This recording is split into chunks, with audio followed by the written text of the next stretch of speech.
La situación es una presa en la que ustedes quieren medir cuánta energía disponible tienen para ser transformada en una turbina. Podría ofrecerles muchas más imágenes, pero en general es un caso sencillo que quiero exponerles para que ustedes sepan que cuando uno tiene una diferencia de altura, bien sea que de forma geográfica está naturalmente allí o el ser humano ha impuesto una construcción que se llama presa para poder almacenar aquí líquido y luego crear esa diferencia de altura, pues para poder transformar esa diferencia de altura entonces en energía en la turbina para producir electricidad. Dense cuenta, por favor, que este es un proceso inverso a la bomba. La bomba lo que hace es crear presión a partir de una entrada de energía, pero en este caso la turbina lo que hace es crear energía eléctrica, produce energía eléctrica a partir, por supuesto, de los movimientos de los álabes de las turbinas, cosa que van a ver en sistemas hidromecánicos en unos cuantos semestres, y luego pues ese movimiento lo aprovecha el generador para producir la electricidad. Este conjunto, así como la bomba tiene eficiencias porque tiene pérdidas mecánicas en el eje, en el paso del fluido a través del dispositivo, pues aquí también, o sea, entre el eje y el generador también tiene su propia eficiencia, así que nosotros vamos a contar esto como eficiencia de la producción de electricidad.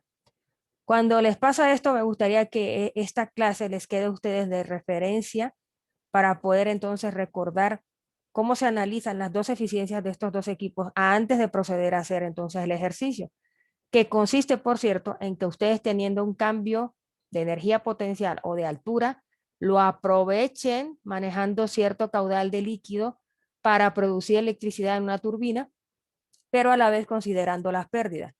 Didácticamente lo quiero ver desde el punto de vista en que ustedes van a recordar primero las eficiencias de estos dos que son distintas de una turbina y de una bomba para poder analizarlas en los cálculos.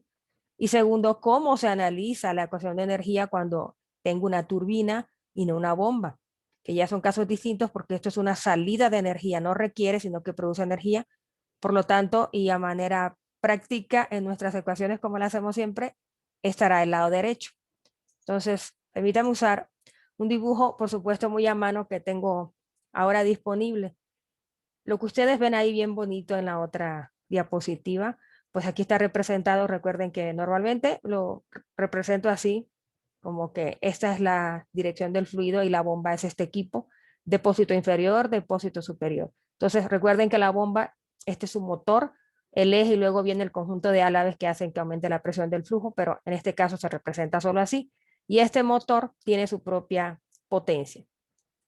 La del fluido, ustedes la calculan como Roge HB, que se los pregunté mucho en el interrogatorio. Esta es la energía de la bomba sacada de la ecuación de Bernoulli, que representa en forma de altura su potencia multiplicada por caudal. Aquí lo tengo en vatios, aquí en metros. Pero entonces esta es la del fluido solamente. Para relacionarla con la del motor, como yo sé que van a existir pérdidas, esto es lo que finalmente produce la bomba y que saco con el fluido.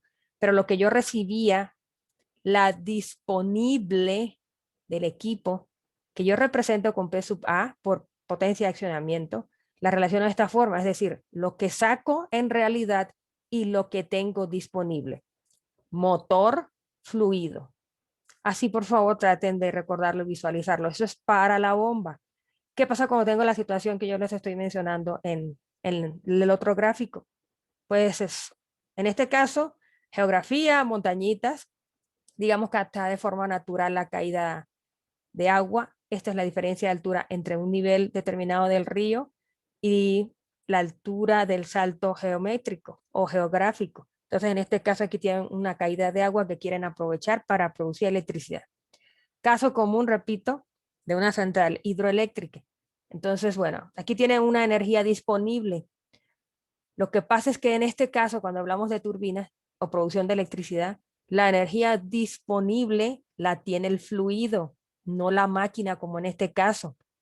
Yo lo que en realidad voy a aprovechar aquí, lo que me está ofreciendo en este caso el salto de altura, es una energía a transformar. Y esa energía en este caso es la que estoy en este momento disponiendo, o sea, la que tengo para usar, para transformar, y resulta que viene del fluido. Para representar esa energía del fluido yo hago lo mismo. Bueno, esta es la altura de la turbina después de hacer el Bernoulli entre los dos depósitos, que es lo que vamos a hacer ahorita, en forma de altura y la represento con HT. Recuerden que HB es para la bomba, HT para la turbina. Y bueno, para obtenerla en vatios, recuerden, multiplico por gamma y por el caudal y obtendré, esta va a ser mi potencia disponible, que es la del fluido. Cuando nosotros calculamos la eficiencia, imagínense que ya producimos la electricidad. Tengo una potencia que yo saqué, extraje del fluido, aproveché, pero resulta que cuando la voy a transformar, obviamente debo tomar en cuenta lo mismo de siempre, que todos los equipos tienen pérdida y por supuesto aquí habrá una eficiencia de generación. Entonces, en este caso, si se sigue llamando potencia de accionamiento a la de la máquina, entonces en realidad, cuando yo transformo esta energía del fluido hacia acá para su uso, esta es la que yo obtengo en realidad, pero la disponible, en el caso de la turbina, viene del fluido y por eso está en el denominador. Siempre, en el caso de la turbina, esta potencia del fluido va a ser mayor a la obtenida, porque el generador tiene una eficiencia, tiene pérdidas, las debo tomar en cuenta. Si aquí obtuve 100, aquí tendré 90 y pico, 80 y pico, cualquier número, siempre menor que 100, porque no existe una máquina perfecta.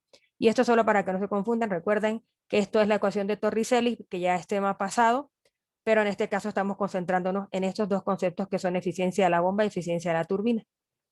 Entonces ahora, si vuelvo al ejercicio, fíjense lo que nos dicen aquí.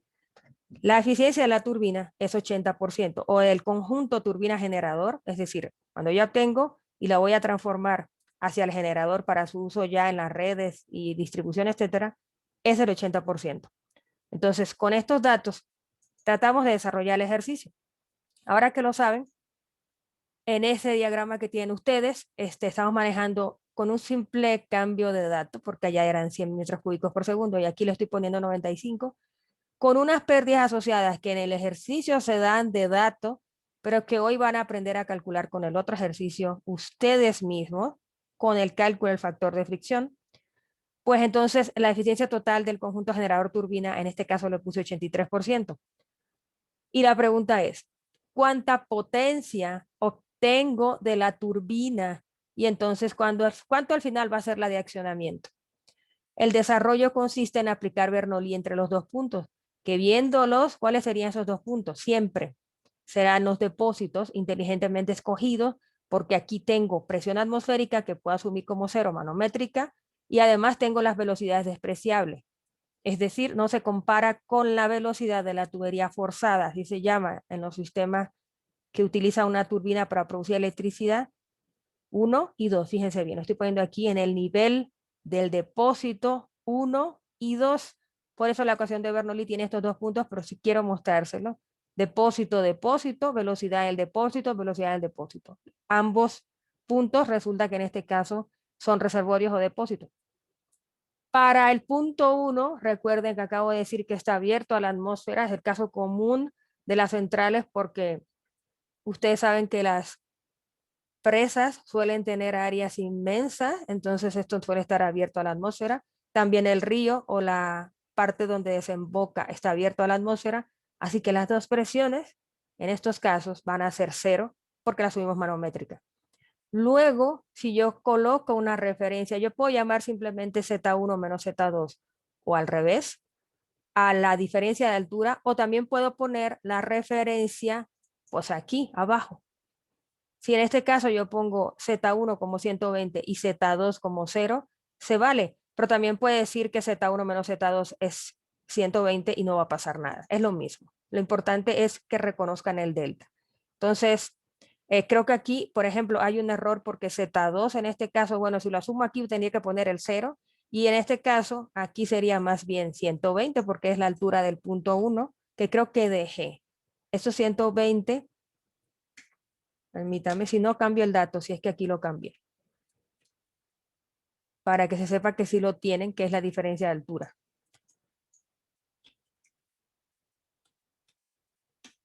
Bueno, entonces sigo por aquí para que sepan que esta es la cota nada más.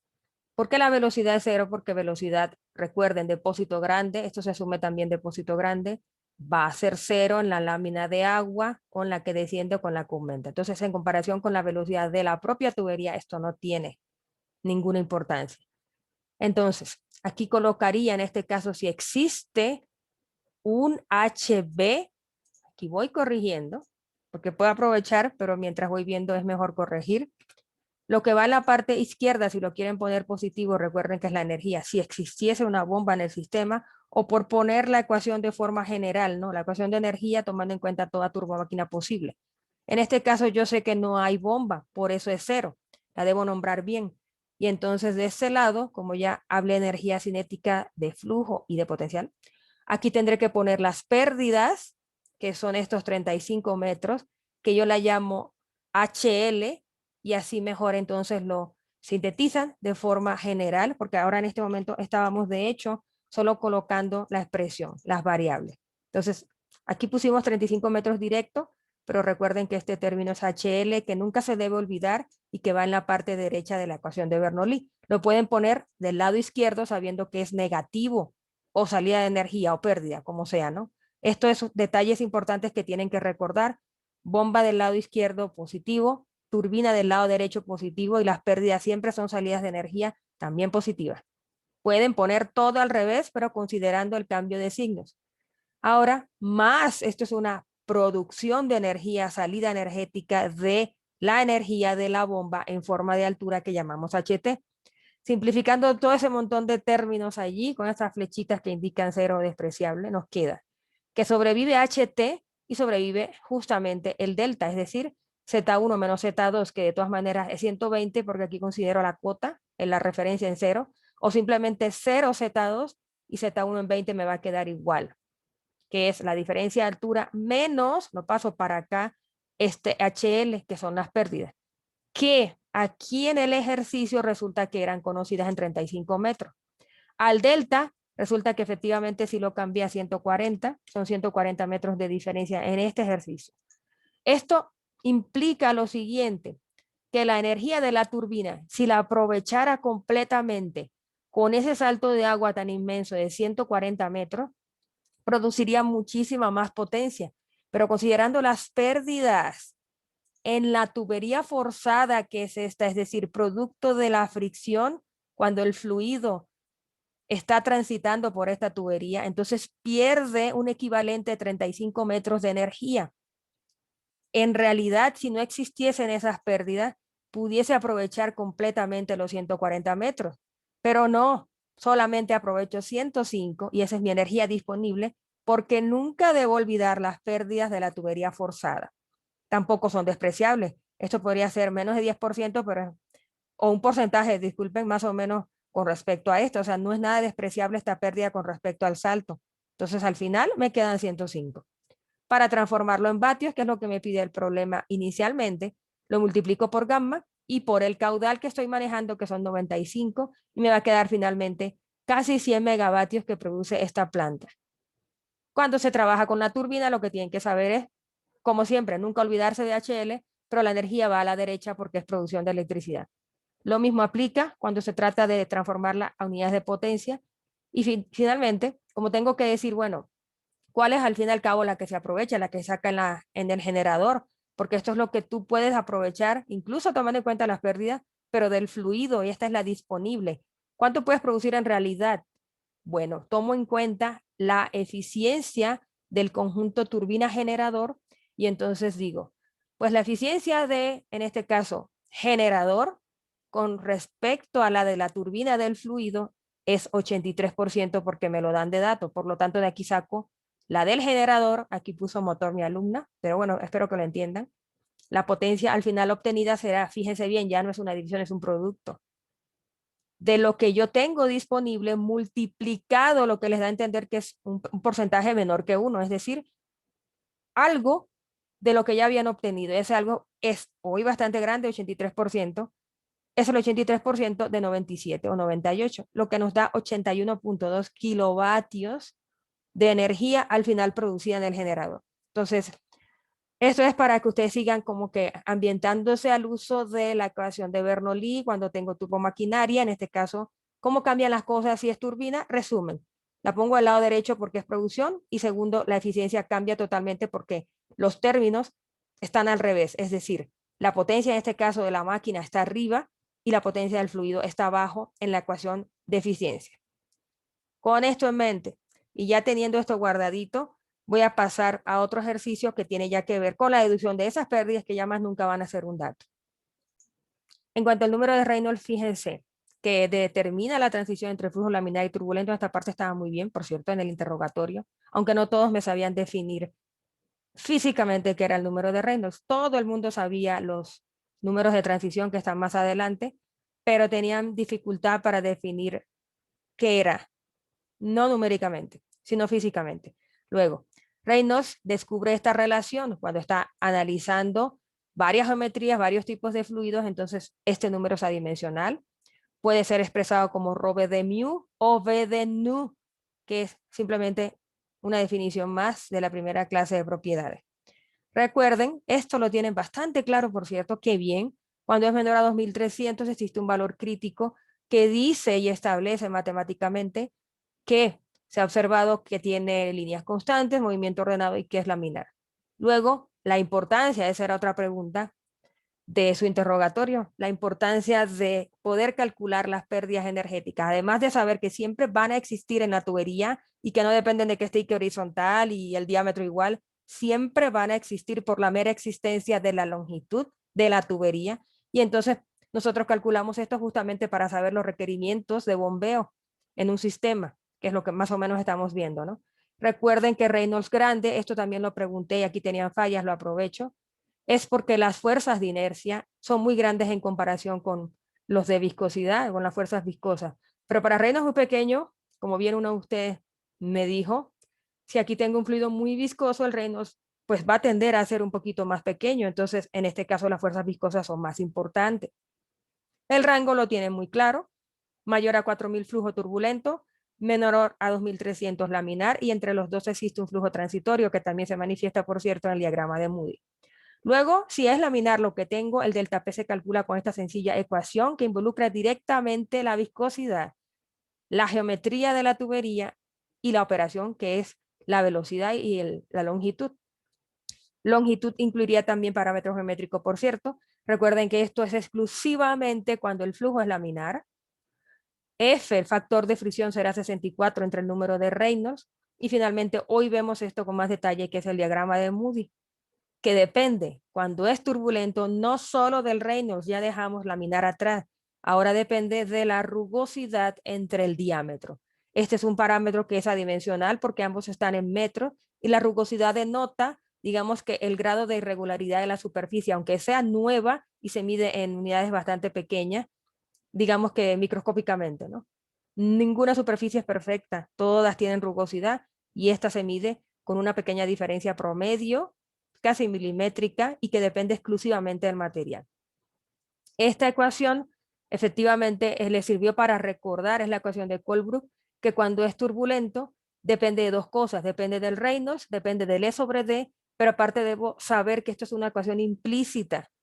O sea, la tengo en la parte izquierda y derecha y con métodos iterativos puedo saber entonces el valor de F, pero en lugar de eso, Moody graficó la ecuación de Colebrook y encontró entonces un gráfico que hasta ahorita estamos usando a mano que relaciona el E sobre D directamente con varias curvas y el Reynolds en la abscisa. Ya les expliqué cómo hacer para buscar esto. No es horizontal y vertical y me voy a la izquierda, es seguir la curva del E sobre D, el Reynolds y finalmente el F va a estar dado en la parte izquierda. En cuanto a las pérdidas, recuerden, existe una pérdida absoluta y debido a la longitud de la tubería que llamamos pérdida primaria y que se calcula como el factor de fricción multiplicado por L sobre D y multiplicado por velocidad al cuadrado entre 2G. Este factor de fricción dependerá del régimen. Repito, si es laminar será 64 sobre Reynolds, si es turbulento depende de E sobre D y el Reynolds involucra un cálculo a mano con esta ecuación de Colebrook o con el factor, o perdón, el diagrama de Moody que yo debo calcular. Entonces, estando claro esto, ya saben la relación de las variables. Si tengo un diámetro muy grande, obviamente disminuiré la pérdida con el correspondiente costo económico. Si la longitud es más grande, obviamente habrá más pérdida. Y si el fluido que está transitando por ahí va más veloz, también aumentaré las pérdidas. Entonces, el concepto que hoy les voy a introducir se trata de las secundarias. Es decir, en sistemas como este, que les voy a mostrar, vamos a ver si tengo la diapositiva abierta. Este no es, pero este sí.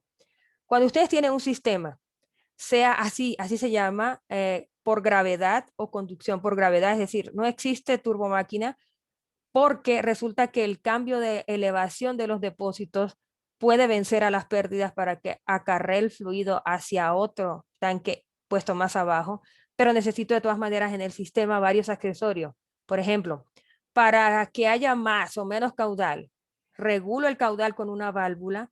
Para hacer los cambios de dirección de las tuberías necesito codos y tengo que tomar en cuenta la dirección y cambio de velocidad que sufre el fluido cuando entra a un sistema y cuando sale del mismo, por mencionar algunas, sin contar con que hay que tomar en cuenta que estas uniones pueden ser o roscadas o bridadas. Aquí tienen un ejemplo de lo que son bridadas, o sea, necesitan soldar esto a la tubería, luego unir por pernos, y hay varios tipos, pero si son roscadas, recuerden que existe macho y hembra, entonces tienen que asegurar la rosca para poder unir todas estas conexiones. Entonces, la secundaria se refiere no a la longitud de la tubería que estamos analizando, sino a las pérdidas que se producen por la existencia de los accesorios.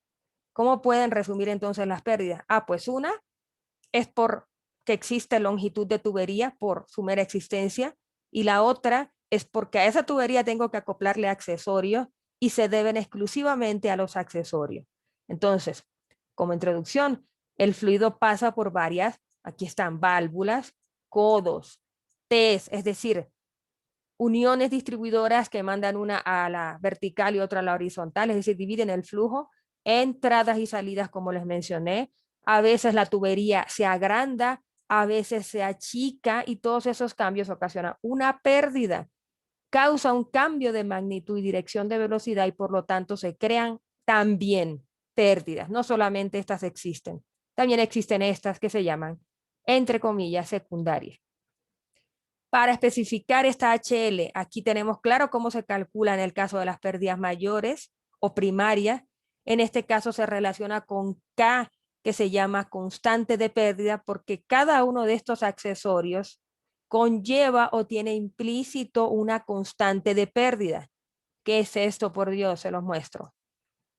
Si yo tuviese una válvula de globo y está atornillada en una tubería de 10 centímetros, esa K de mi válvula es 5.7, está determinada con resultados experimentales.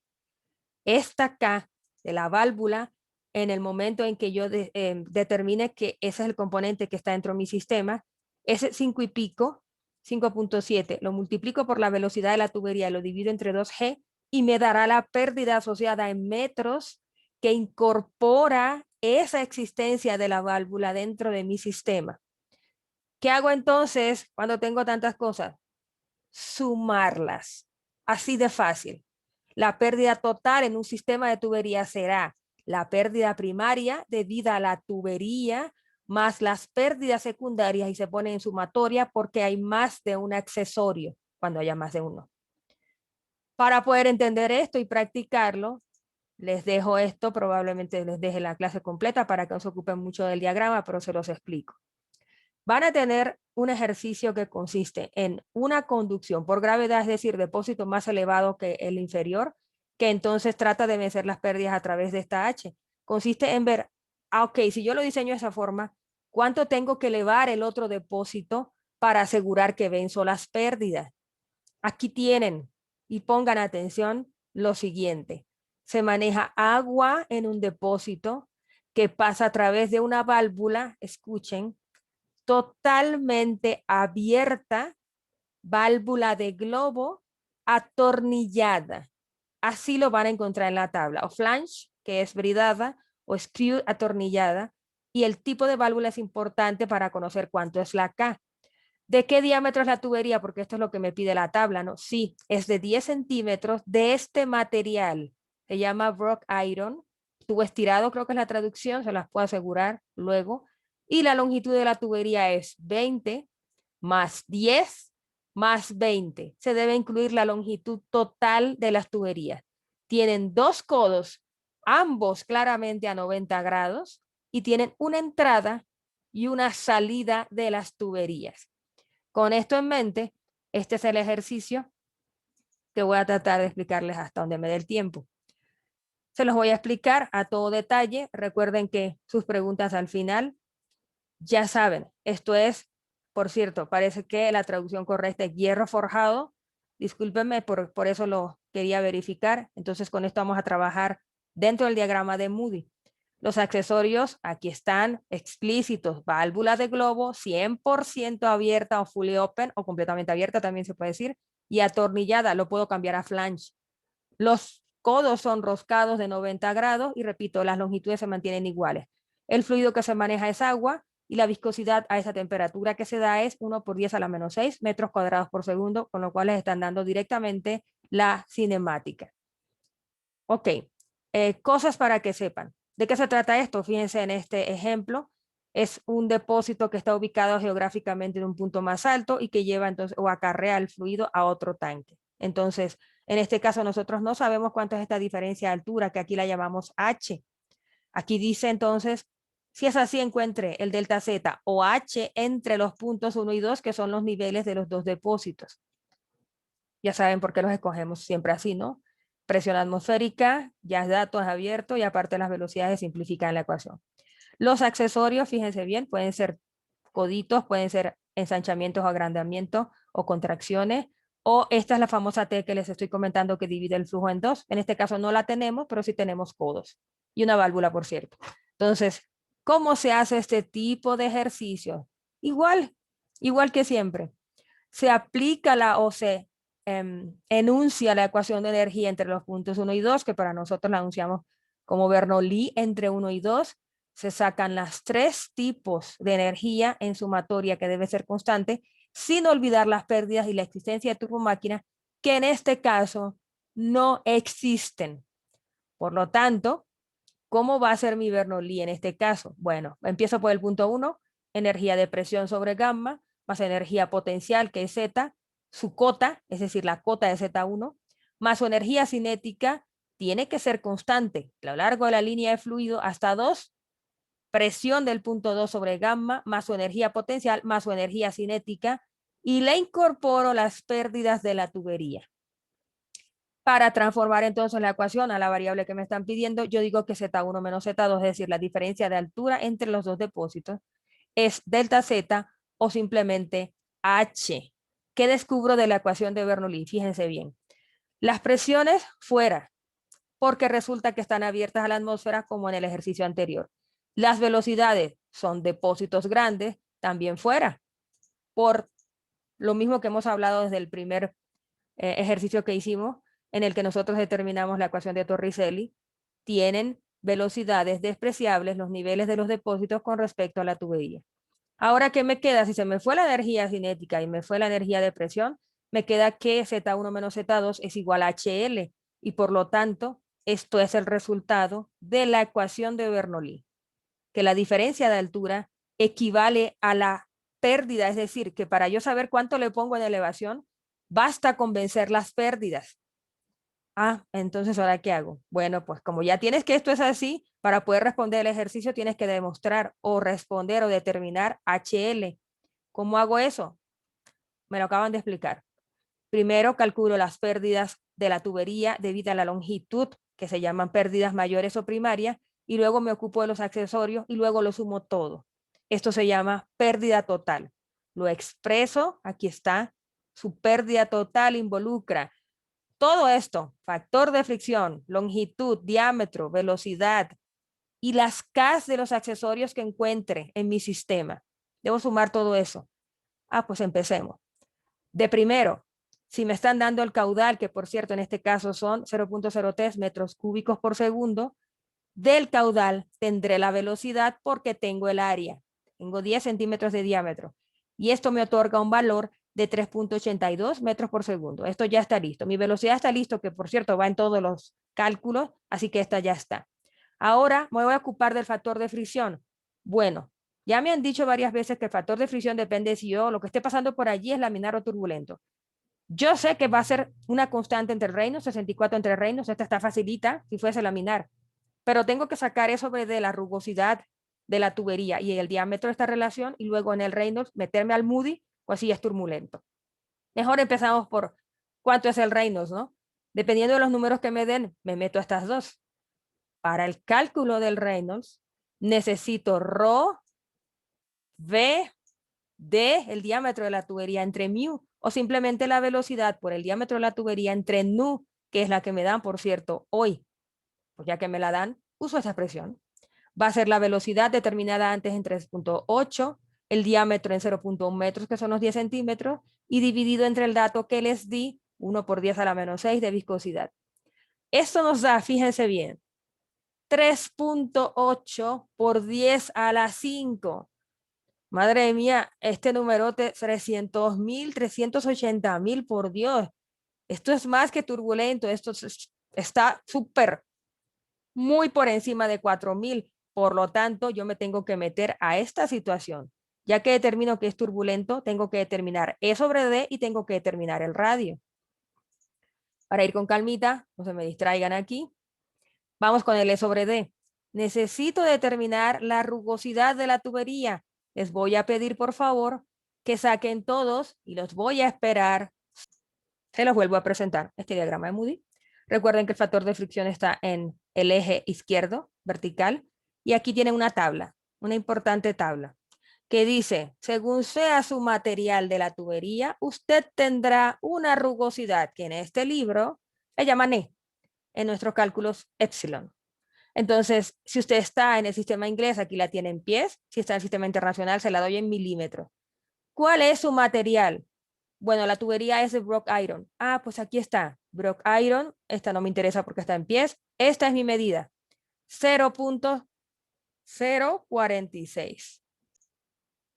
Ya la tengo. Me voy entonces. Aquí pongo 0.046, que es mi rugosidad, y la divido entre los 100 milímetros. Ojo, por favor, con las unidades. Si trabajan con los milímetros de la tabla, tienen que pasar su diámetro a milímetros. Y si trabajan en metros, también lo harán, o en centímetros, como ustedes quieran, pero tiene que haber homogeneidad dimensional. Miren lo que me da del cálculo de la rugosidad del material de la tubería entre el diámetro. 0. Oh my God. 0.00046.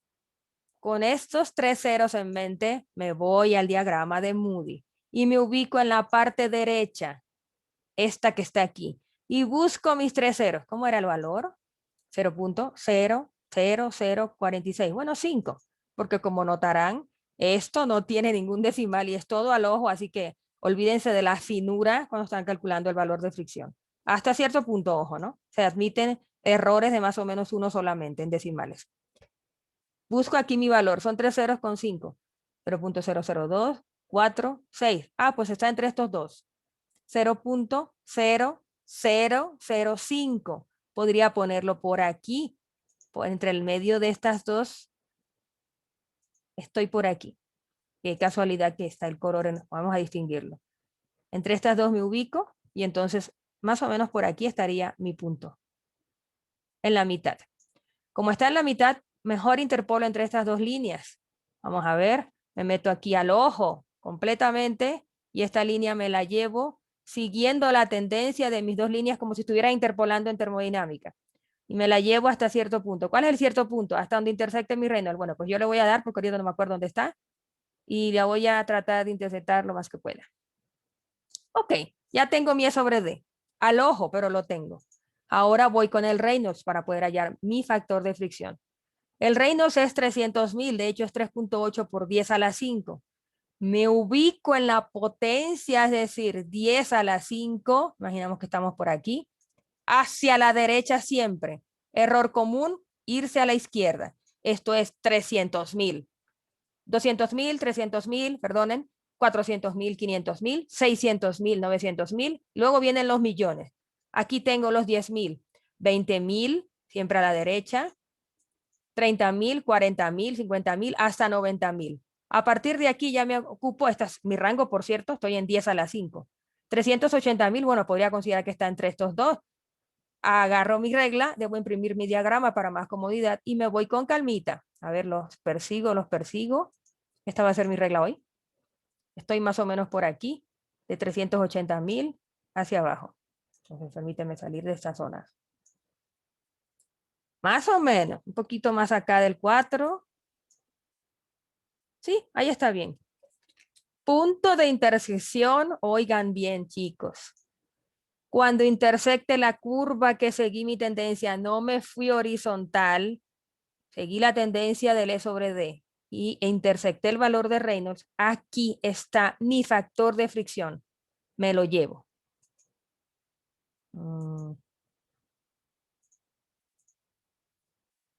Vamos a ver si me sale. Me llevo este puntito, lo intersecto aquí, y el punto de intersección está más o menos aquí arribita de estas dos. Mi factor de fricción será, ahora sí lo busco con detalle, aquí a la izquierda. Presten mucha atención porque el detalle que yo doy aquí no lo repetiré en los otros ejercicios. 0.015 es la primera escala y termina en 0.020. O sea que cada uno vale 16, 17, 18, 19 y 20. Sí. Entonces aquí tengo 16, 17 y 18. Mi factor de fricción será aproximadamente 0.018. Como máximo les puedo permitir que se muevan en este rango, es decir, entre 17 y 19, por cualquier situación de vista. Hasta ahí. No se admite más errores. Ahora nos vamos con este valor a nuestro cálculo. Qué barbaridad, tanto para el factor de fricción, sí, tienes que hacer todos esos cálculos. Ya no más va a ser esto conocido ni dado de dato. Entonces, aquí lo tenemos. Nuestro factor de fricción es 0.018, sacado del diagrama de Moody. Qué bien, ahora sí puedo hacer entonces el cálculo de la pérdida primaria, al menos porque ya tengo todo. Geometría, factor de fricción y velocidad. Vamos con esta. Con respecto a la secundaria, tengo que determinar la sumatoria de las K, porque ya tengo la velocidad, ya eso no me preocupa. Y empiezo en orden, se los aconsejo, del recorrido del fluido. De primero encuentro la entrada, después encuentro la válvula, más los dos codos y termino con la salida. Entonces lo expreso de esta forma. Inlet, outlet, de primera y la sumatoria es esta. Entrada, los dos codos, la válvula más la salida. ¿Qué es esto? Se los muestro. No tienen que buscar como dato en la tabla, o sea, obviamente lo pueden hacer para verificar, pero escuchen lo que les voy a decir. Siempre la entrada será 0.5, aquí no hay más valores, no depende de nada, es una entrada y es 0.5, y la salida, fíjense bien, es casi imperceptible dentro de la tabla, pero siempre será 1, a menos que el dato lo dé directamente el problema dentro de su texto, en cuanto a entrada y salida, de sus cada entrada y salida lo cambia, pero de lo contrario siempre asuman y no pierdan esos 30 segundos buscando en la tabla que la entrada es 0.5 y la salida es 1. Por lo tanto, por eso aquí se señala entrada 0.5 siempre y salida siempre 0.1. Esas ya no las tengo que buscar, pero sí tengo que buscar las del codo y las de la válvula. Pues entonces, por cierto, aquí venía primero la válvula. La válvula, ¿qué es lo que era? Era globo 100% abierta y atornillada. De 10 centímetros de diámetro la tubería. Pues nos vamos. Se facilitó. Me ubico en la válvula. Válvula de globo. Aquí está. Pero también tengo válvula de álvulo, check valve, tengo gate valve, tengo codo que retorna en U. Bueno, pues ya aquí no me interesa. Me interesan las válvulas. Aquí está. Válvula de globo completamente abierta. 10 centímetros de diámetro, aquí está mi interés en esta fila. Este es mi diámetro hoy. Por lo tanto, estoy en la primera línea. ¿Está atornillada o está en brida? Está atornillada. Aquí dice screw. Pues no sé, aprendo o la definición o la traducción, ¿no? Y lo anoto porque esta es la tabla que van a usar y me ubico. Como está atornillada, es de 10 centímetros, válvula de globo completamente abierta, el valor de intersección es este, 5.7. Palomita, ya lo tengo. La válvula ya está. ¿Qué hay de los codos? Los codos son de 90 grados estándares. Pues aquí está entonces el codito. Lo voy a buscar. Aquí dice return T. No tengo una T, no tengo una T ni horizontal ni vertical. Aquí está. Un codo de 90 grados que para 10 centímetros me da atornillado, porque en este caso el problema dice que las uniones son atornilladas, 0.64. Aquí está mi valor. Ya lo encontré. Ya tengo todo, me voy. Entonces aquí hago mi sumatoria. Al final voy a tener, perdonen, 0.5 de entrada, más 2 veces 0.64, ¿era 64 o 69? 64, muy bien. Esos son los dos codos, 2 veces los codos porque hay 2, más la de la válvula que me dio 5.7, más la salida que siempre es 1. La sumatoria me da 8.48, así que ya tengo este que está aquí. Hago mis cálculos respectivos para sustituir, que se muestran con detalle aquí. F 0.018 por L total, que es 50, entre el diámetro 0.1, 2 por G, la velocidad en 3.82 al cuadrado, más la sumatoria de las K, que nos dio 8.48, por su velocidad al cuadrado de nuevo, entre 2G. Obviamente, tarde o temprano van a aprender que se puede factorizar el término de velocidad al cuadrado entre 2G, se saca y nos queda entonces finalmente esto. F por L sobre D más K, más sumatoria de K, todo encerrado, multiplicado por velocidad al cuadrado entre 2G. Da igual, totalmente, a su gusto. Esto nos da lo siguiente. Este término que está aquí, que denota las pérdidas debidas a la tubería, da, y perdonen, 6.7. Este término que se debe exclusivamente a los accesorios da 6.3. En total las pérdidas son 13 metros, lo que responde a mi pregunta.